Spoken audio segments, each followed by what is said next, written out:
compléter le podcast, j'ai initié une nouvelle série du nom de Confidences. En parallèle de donner la parole à des hommes qui m'inspirent ou que j'accompagne, je prends le micro pour vous témoigner mon parcours d'homme qui a cheminé et qui continue de cheminer. Je vous partage des thématiques et des problématiques que j'ai pu rencontrer et comment je les ai traversées à partir de l'homme que je suis et également de ma posture d'accompagnant, de vous partager mes connaissances comme mon savoir. Bonne écoute.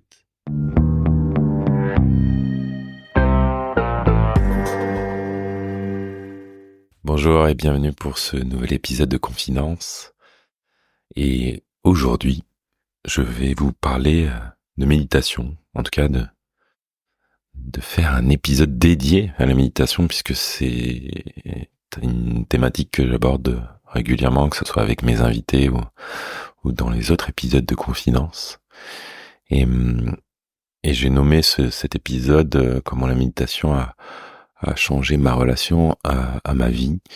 Je vais pas vous vendre du rêve, je vais pas vous dire qu'elle a changé ma vie, mais elle a changé réellement de la façon dont j'entre en relation avec ma vie, avec ce que je traverse, avec ce que je fais, avec ce que je suis.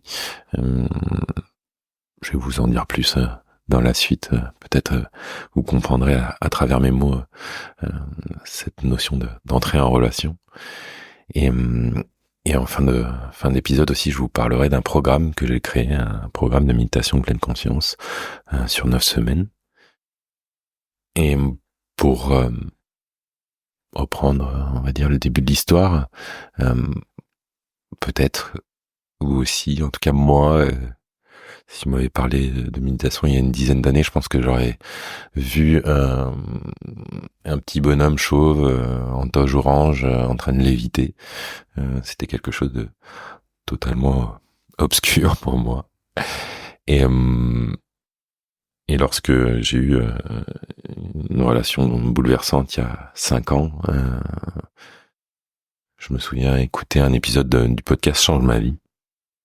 Et Clotilde, qui anime ce podcast, parlait de méditation. Et là, je me suis dit, ah tiens, finalement, ça n'a pas l'air si obscur que ça n'a pas l'air si compliqué que ça. Et surtout, ça a l'air de faire du bien. Et 2 mois après, je partais en voyage en Asie du Sud-Est, notamment Thaïlande, Cambodge, où on retrouve notamment la religion bouddhiste. Et là, j'ai croisé durant mon voyage assez rapidement 3 personnes qui avaient fait une retraite de méditation Vipassana, qui est une retraite de méditation en silence sur 10 jours. Et il y avait quelque chose qui émanait chez ces personnes. Je me souviens très bien d'un Anglais qui s'appelle Adam, que j'ai rencontré. Et à ce moment, moi là, j'étais tiraillé intérieurement. J'étais avec une estime de moi assez basse. Et j'étais vraiment pas bien. J'avais du mal à profiter de mon voyage pleinement. Et quand je l'ai rencontré, il y avait quelque chose chez lui de léger, de souriant, une aura. Et voilà, je le trouvais lumineux. Et j'ai vraiment j'avais vraiment ce genre d'attitude en mode vas-y, c'est quoi ta cam, file-en moi, quoi, t'as l'air bien, quoi. Et de ce moment-là, ça m'a vraiment interpellé. Je me suis dit, ok, ça m'intéresse là, ce qui se passe. Et dans les 2-3 semaines qui ont suivi, ce qui est assez incroyable, j'ai rencontré 2 autres personnes qui avaient fait cette retraite de Vipassana. Et là, clairement, après avoir rencontré ces personnes, c'était en mode, ok, je vais le faire. Et j'avais prévu d'aller faire cette retraite Vipassana en Indonésie dans la suite de mon voyage. Et malheureusement, à ce moment-là, j'avais des problèmes de santé, donc j'ai préféré retourner en France. Et du coup, en attendant, je me suis mis assez simplement avec une application assez connue du nom de Petit Bambou. Et je m'y suis mis un peu, à vrai dire comme ça, sans trop savoir ce que ça allait donner. Et je me souviens très bien, un soir, je suis à Paris, je suis avec 2 amis avec qui j'ai voyagé en Amérique du Sud. Et je rentre de la soirée, je me dis, mince, waouh, c'était une chouette soirée. J'étais là, et j'étais présent. Je riais, je blaguais, j'écoutais. Et ça faisait longtemps que ça m'était pas arrivé. Et j'étais sorti de mes ruminations, de mes planifications. Et c'est vraiment à ce moment-là, je me dis, ouais, ok, là je vois ce que ça peut faire en fait de méditer. Et de ce jour-là, j'ai pu jamais lâcher. Et voilà, maintenant 5 ans que la méditation est rentrée dans ma vie et fait partie de ma vie, qu'elle est un art de vivre. Et quelques mois après, lorsque je suis retourné en Amérique du Sud, en Argentine, j'ai fait cette retraite Vipassana, 10 jours en silence. Euh, une de mes expériences les plus incroyables de ma vie. J'ai des souvenirs, c'était vraiment un temps hors du temps. Euh, que j'aimerais m'offrir de nouveau d'ailleurs un de ces jours. Et j'ai 2-3 souvenirs pour vous partager qui étaient incroyables. Je me souviens déjà de refaire toute ma vie. Parce que quand on est sur un coussin seul avec soi-même pendant des heures et des heures, le mental a bien le temps de vagabonder. Euh, Sauf qu'au bout de quelques jours, il n'a plus grand-chose à penser. Et je me souviens très bien être au 8e, 9e jour et d'avoir un moment, je peux pas vous dire combien de temps ça a duré, puisque quand il n'y a plus de pensée, quand il n'y a plus de mental, il n'y a plus de temps, il n'y a plus de passé, il n'y a plus de futur. Et là, je me suis retrouvé, j'étais là, j'étais présent, je me souviens, j'étais dehors dans le jardin, le soleil qui brillait, la nature, et plus de pensée, là, présent. Et ça a peut-être duré 1 minute, 2 minutes, 3 minutes, je me souviens plus, à vrai dire. Mais je me souviens juste de cet état qui était pleinement agréable, à vrai dire. Et au niveau des sens, je me souviens qu'en sortant de cette retraite, mes sens étaient beaucoup plus développés, ou je les avais développés de nouveau. Et je raconte souvent que en Argentine, il y a des petits gâteaux qui s'appellent des alfajores, et notamment au dulce de leche, à la confiture de lait. Et, et j'adorais manger ces gâteaux à l'époque. Et quand le premier jour de la retraite où je sors, j'en achète un. Et je croque dedans. Et là, incroyable, je sens une note d'orange dans le gâteau que je n'avais jamais ressenti auparavant. Et là aussi, je m'aperçois que du coup, je suis beaucoup plus connecté à mes sens, à mon corps. Et, et de là, je lâche pas la pratique. Quelques semaines après, c'est le Covid qui débarque dans le monde. Je reviens en France de façon un peu forcée. Et, et assez rapidement, je m'aperçois que la pratique m'aide beaucoup à traverser cette période assez anxieuse qu'on a vécue. Et qu'elle m'aide à me reconnecter à mon corps, notamment moi qui avais eu, comme je vous ai dit, des soucis de santé. Je vois que ça m'apporte aussi beaucoup de résilience là à ce moment-là, car je sais pas, là où j'avais un plan de vie assez défini, de m'installer de nouveau en Amérique du Sud, et là je me retrouve en France alors que c'était pas du tout prévu 5 mois après mon départ. Je développe une résilience. Je vois que avec tous les gens qui m'entourent, je suis beaucoup plus apaisé et beaucoup plus en relation, avec beaucoup plus de conscience aussi sur ce qui est en train de se vivre. Et je me dis mince, je peux pas garder cette pratique pour moi. Et j'en parle, et puis à un moment je me dis non, j'ai envie de le guider en fait, j'ai envie de l'accompagner, moi qui étais conseiller, accompagnateur. Je me dis ouais, je suis fait pour ça quoi. Donc je me forme avec une instructrice MBSR, MBST, donc qui est la méditation de pleine conscience. Et j'ancre un peu plus la pratique dans ma vie, en la faisant vraiment dans tous les jours. Et, et voilà, et j'en arrive à me former, à la pratiquer, à la transmettre de différentes façons, notamment dans les cercles, mais aussi dans le coaching. Et, et voilà où pour vous faire un peu l'histoire de comment la méditation est rentrée dans ma vie. En tout cas, elle est présente aujourd'hui dans mon quotidien. C'est une des premières choses que je fais chaque matin. Ça m'arrive parfois d'en faire une ou deux fois de plus dans la journée, notamment le soir, avant de peut-être faire d'autres activités pour me recentrer. C'est vraiment une pratique pour moi qui est, c'est un art de vivre, réellement un art de vivre. Et pour vous expliquer un peu plus ce que c'est la méditation, et notamment la méditation de pleine conscience, faut savoir que on a ce qu'on appelle, je vais pas vous faire un cours de neurosciences, j'en ai pas les compétences. Par contre, je peux vous vulgariser la pratique, ma pratique, mes formations de méditation de pleine conscience. Et on a ce qu'on appelle là-haut dans notre tête, dans notre cerveau, la partie cognitive, qui est le domaine, le ciel des pensées, le mental, ce cerveau cognitif, rationnel qui nous permet de calculer, de comprendre, d'analyser, de traduire, de faire plein de choses merveilleuses. Et mais quand on s'en sert pas de cette façon, on pourrait presque le laisser de côté et vivre pleinement, mais c'est pas le cas. Ce mental, il a envie, besoin de vivre, d'exister, et c'est là que il va aller se plonger dans nos mémoires, et il va naviguer entre le passé et le futur, aller chercher des souvenirs, de la rumination, de la nostalgie, ou au contraire de cette mémoire, comparer et être dans l'anticipation, dans la planification. Et donc on a vous avez peut-être déjà eu cette image du singe qui saute de pensée en pensée, voilà, entre le passé et le futur, et finalement, on est très peu au milieu, dans le présent.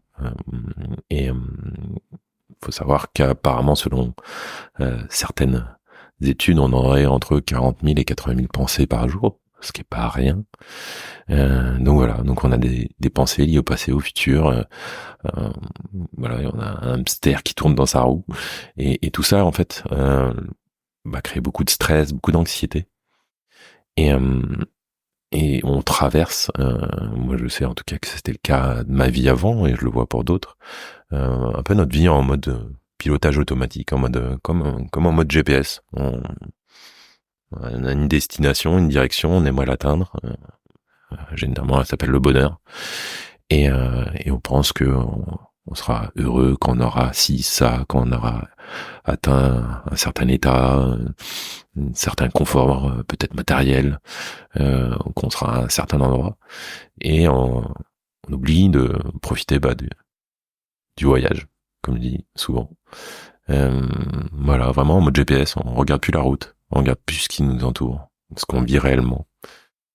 La méditation, c'est ça, c'est revenir à ce qu'on vit présentement, se détacher d'objectifs, d'une destination à tout prix, et revenir à là, à ce qu'on ressent intérieurement, à ce qu'on ressent extérieurement, via nos sens. Et du coup, là, la méditation de pleine conscience, c'est quoi? C'est alors bon, peut-être que vous avez déjà entendu méditation.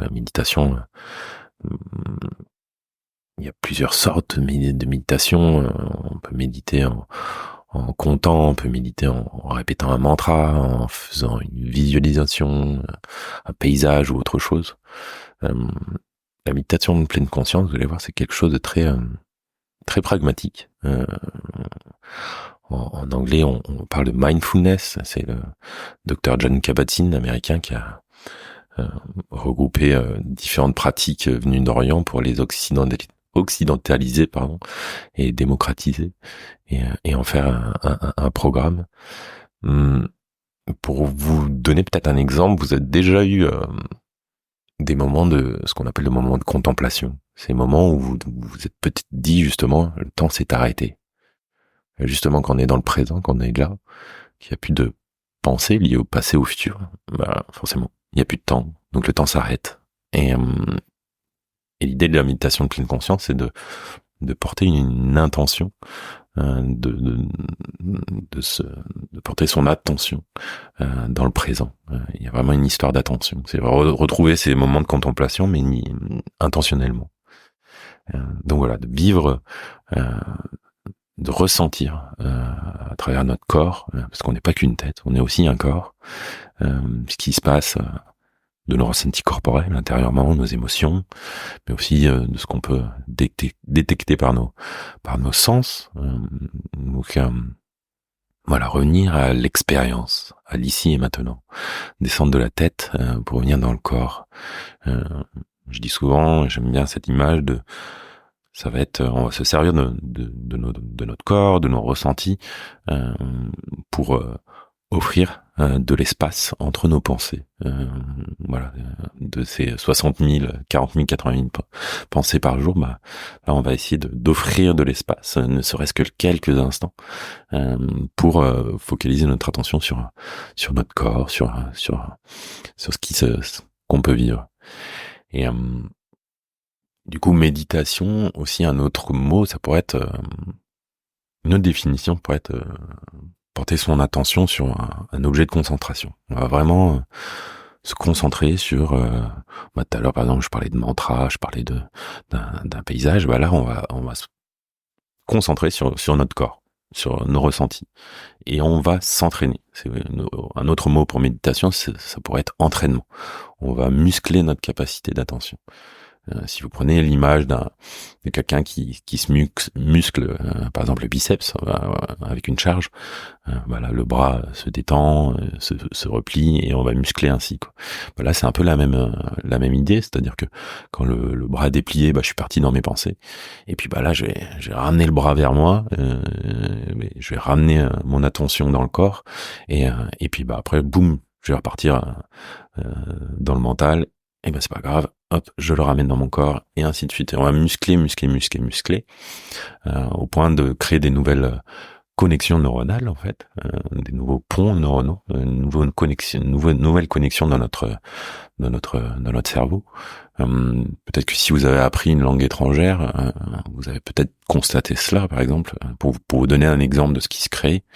Quand vous apprenez une langue étrangère, dans votre tête, il y a le traducteur qui fait tiens, j'ai envie de dire tel mot, tiens, en anglais on le dit comme ça, j'associe les deux, et donc en anglais je vais dire tel mot.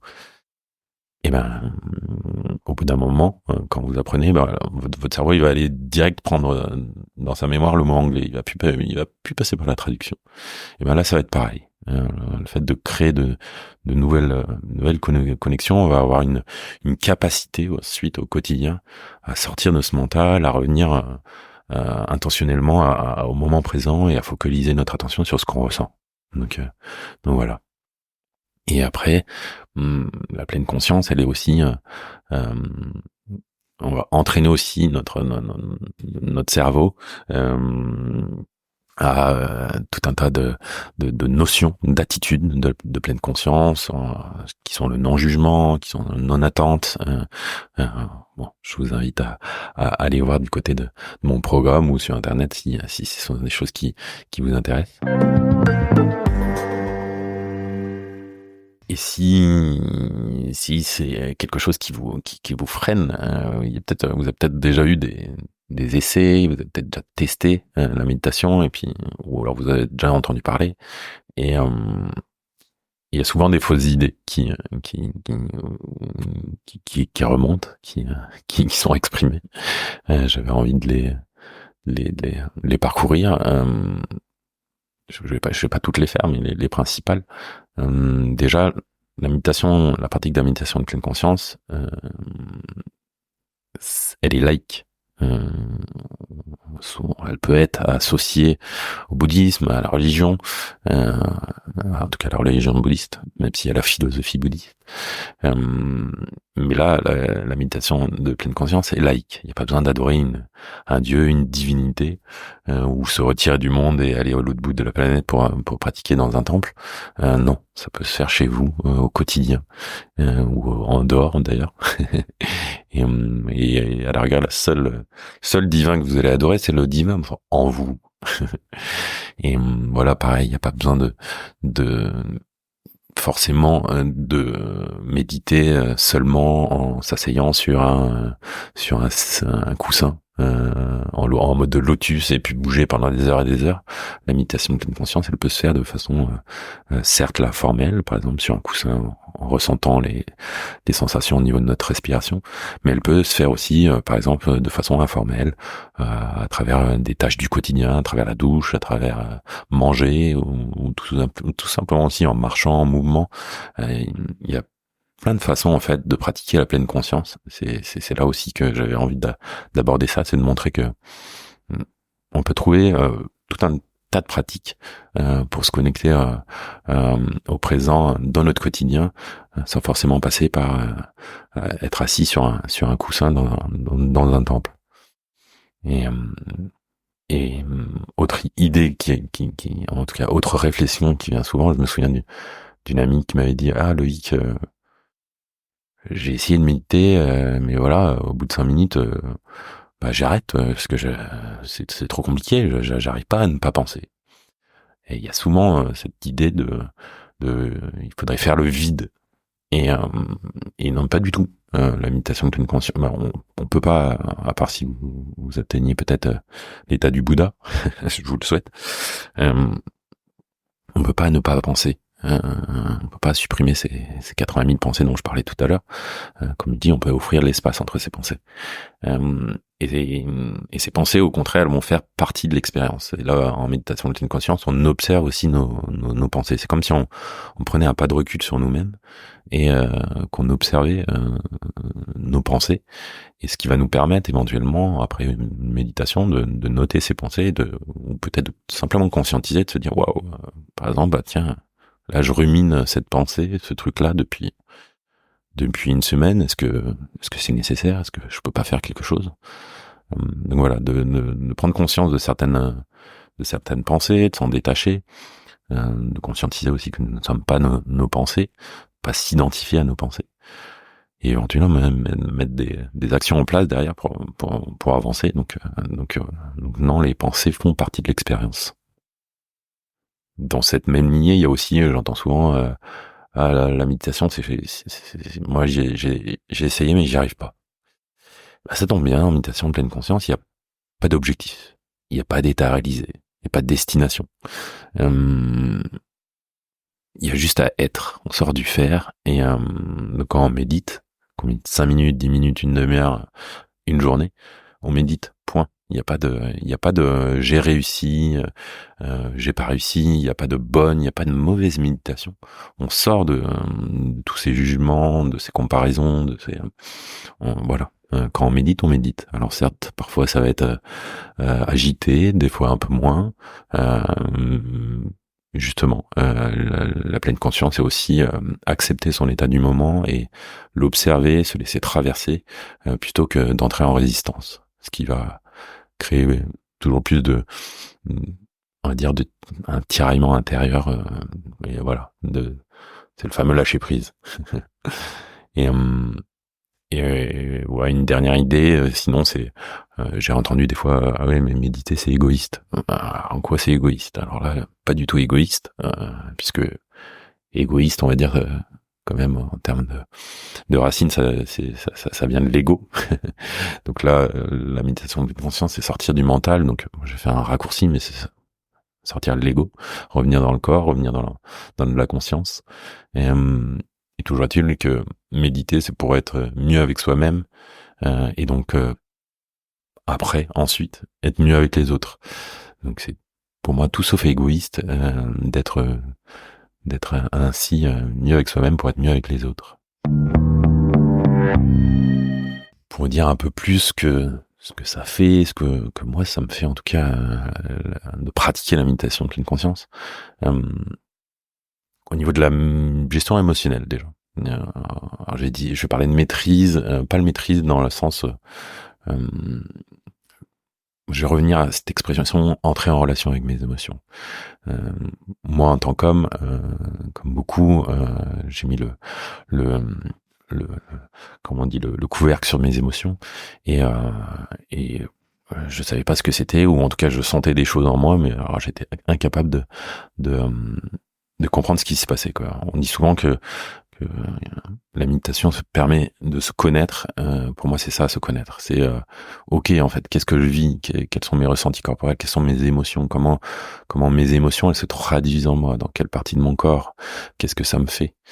Et en fait, le fait de pratiquer la méditation, bah voilà, j'ai appris à me connaître. Je me souviens d'un jour, euh, après justement cette retraite vipassana, euh, de faire tomber un pot de sauce tomate, je sais plus ce que c'était. Et je sais qu'avant, j'aurais explosé de colère, je me serais énervé, j'aurais crié. Et là, en fait, j'ai senti cette émotion monter en moi. Et ça a duré quelques instants, hein, mais en fait, là, j'ai dit, ok, bah là, je ressens cette colère. Et je l'ai observé et je l'ai laissé me traverser. C'est-à-dire que il y a vraiment cette idée de choisir. Il y a une liberté intérieure de, tiens, comment j'ai envie de réagir à mes émotions. Et plutôt que de me faire embarquer, de me faire complètement embarquer, envahir par cette émotion de colère et peut-être crier, peut-être taper ou autre chose, bah là je l'ai observé, je l'ai laissé me traverser en acceptant qu'elle soit là, présente. Donc de ce côté-là, c'est très puissant pour se connaître, pour entrer en relation avec ses émotions et décider de comment on a envie de les vivre. Et il y a des fois où c'est des émotions, par exemple, de joie, de bonheur. Là, je ressens une vague de picotement, d'énergie qui me remplit le corps. Et là, pour le coup, je laisse totalement l'émotion m'embarquer, mais je choisis. Je choisis. Et donc il y a vraiment d'entrer en relation avec soi aussi. Vraiment, toujours cette expression, mais le fait de cultiver une présence à soi, à travers la méditation, euh, je vais être plus à l'écoute de moi-même, et donc potentiellement plus à l'écoute des autres. Donc plus présent aux autres, il y aura plus d'empathie, plus de connexion, plus de feeling, en tout cas, plus à même de détecter quand il y a un feeling avec les gens. Donc ça aussi c'est puissant de ce côté-là de vraiment de changer les relations. Voilà, il y a ça m'amène plus de concentration, plus d'efficience, c'est-à-dire que j'ai moins de ressources, d'énergie pour faire ce que j'ai besoin ou envie de faire. Voilà, je suis aussi beaucoup plus créatif. C'est comme si ça me débarrassait de plein de pensées polluantes, les ruminations, les anticipations. Et ça me ramenait plus dans le présent, qu'est-ce que je suis en train de vivre, quoi. Voilà, un meilleur sommeil, moins de stress, moins d'anxiété. Ça me permet aussi de mettre des sas entre ma vie pro et ma vie perso. Je parlais de résilience tout à l'heure, vraiment de, de ce côté d'être toujours plus résilient. Et voilà, et puis ça m'aide vraiment à vivre les choses pour ce qu'elles sont. D'être présent là maintenant, sortir de faire les choses pour atteindre quelque chose, de faire les choses pour avoir un objectif, et sortir aussi du positif, négatif, de plus vivre les choses en termes de ressenti, agréable, désagréable. Il y a vraiment une reconnexion au corps. Voilà, je parle beaucoup aussi de corps dans ce podcast à travers différentes pratiques. La méditation, pour moi, elle a vraiment amené à revenir dans le corps, à de la conscience. Et pour moi, c'est là où ça peut être puissant, parce que si je conscientise ce que je vis, ce que je ressens, mes émotions, mes pensées, pour moi, c'est là où se trouve la liberté intérieure de tout ça, de me dire, bah tiens, de prendre du recul sur mes schémas de pensée, sur mes croyances, sur mes émotions, sur comment je les vis, et pouvoir vraiment avoir une souveraineté de qui je suis et de comment j'ai envie de vivre ma vie, en fait. En tout cas, d'entrer en relation avec ma vie, comme je disais en titre. Voilà pour tout ça un peu. J'espère que ça vous donnera des clés ou un éclairage, en tout cas, sur ce qu'est la méditation de pleine conscience. Et en tout cas, voilà, sachez qu'il y a vraiment plein de façons de pratiquer en fait. Et comment pratiquer d'ailleurs. J'en viens à cela. Eh bien, moi, je vous propose un programme que je viens de créer, un programme en 9 semaines où je vais vous accompagner en fait semaine après semaine. Chaque semaine, vous allez avoir des nouveaux contenus qui vont se débloquer.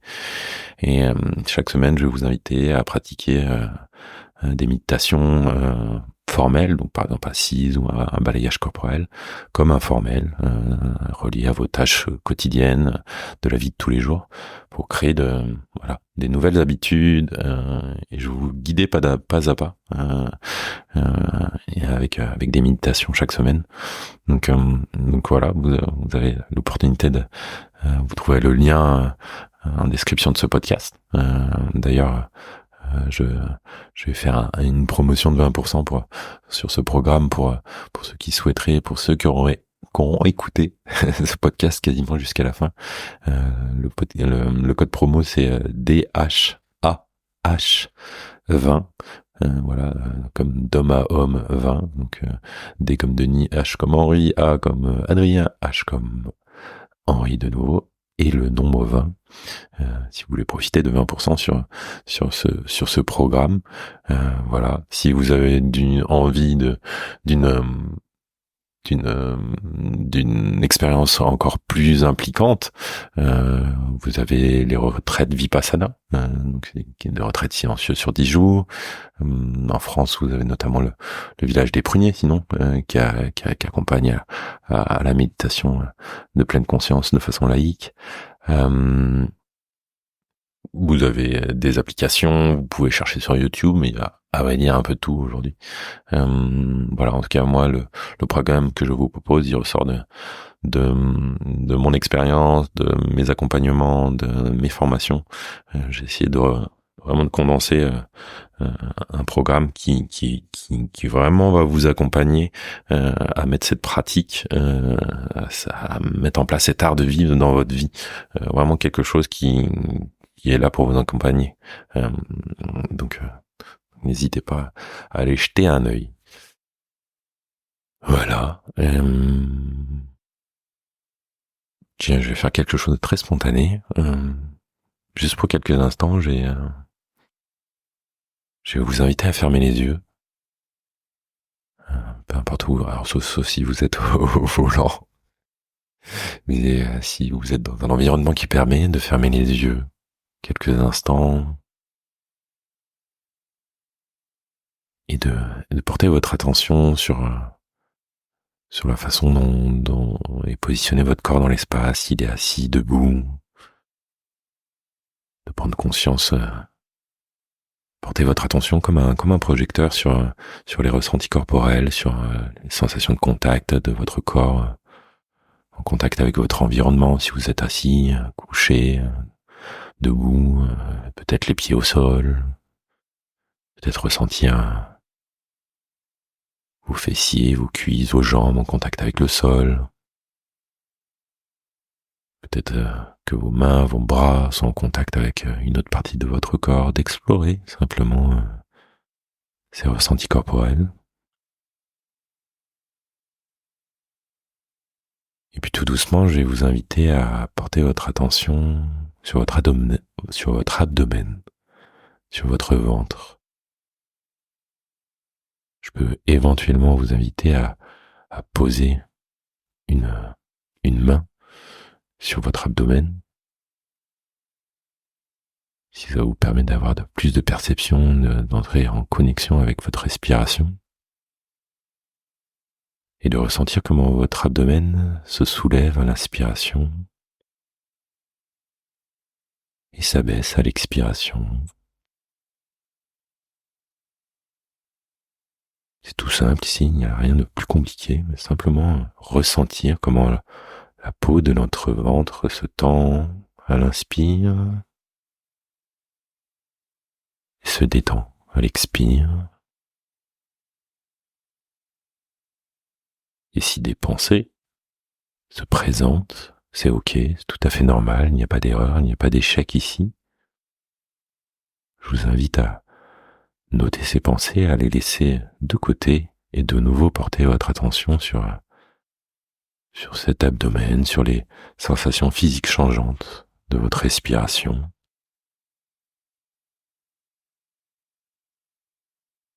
De ressentir, d'observer votre respiration telle qu'elle est, ici et maintenant, sans vouloir la changer, sans vouloir la modifier, simplement la ressentir comme elle est, qu'elle soit courte, profonde, ample.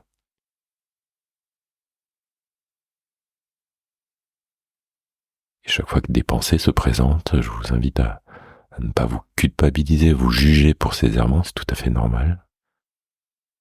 Simplement de noter, d'accueillir, de laisser de côté et ramener encore votre attention sur ce ventre qui se soulève et s'abaisse,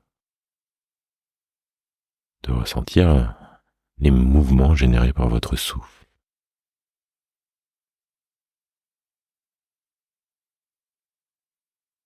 Il n'y a rien à atteindre ici, il n'y a pas d'objectif, pas d'état particulier à ressentir, simplement ressentir nos sensations corporelles. C'est ici les sensations liées aux sensations physiques changeantes de notre respiration.